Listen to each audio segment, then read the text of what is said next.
Las fiestas del Pilar, hermano, ya comienzan. La gente se sobresalta. Demasiada fiesta por delante. Empiezan a partir de hoy. Yo soy un big boy suficiente para que presuma. La fama se asume, sin embargo, un perfume huele tajo guapo. Sobre todo si es de ti, sol. Aquí lo canto yo como Marisol. Hijo de puta, pedrasta, pedófilo.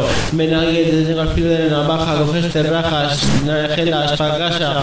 Hijo de puta, pedrasta. Las fiestas del Pilar son regionales. De Zaragoza Nation, de mi barrio, San José Pueblo. ¿Qué pasa con vosotros, hijos de puta leprosos? Si venís de malas, os coméis mi plaga, plaga, plaga. Mi plaga, plaga, plaga. Aquí te lo canto y achanto cuando lo hago. Si con cara de malo coges y te largas, hijo de puta, tus palabras no son tan necias como tu sonido.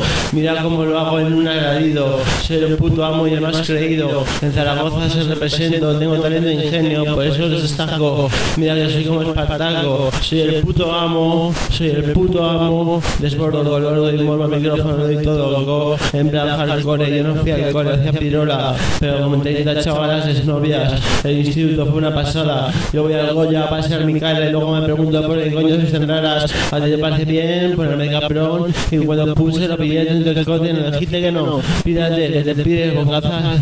Y soy la cago con la S que piense que soy como la tropa ateniense.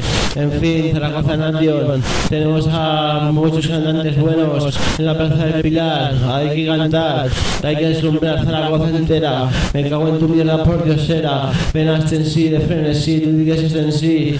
Te desnudo más que esa dulzura que el viento. Censurable, ¿qué pasa con tu amabilidad? Tengo habilidad lírica, no te vas a chica empírica y ojo y te pica y luego suplicas. Mira, coro, vengas con tus métricas, no puedes comparar tremendas.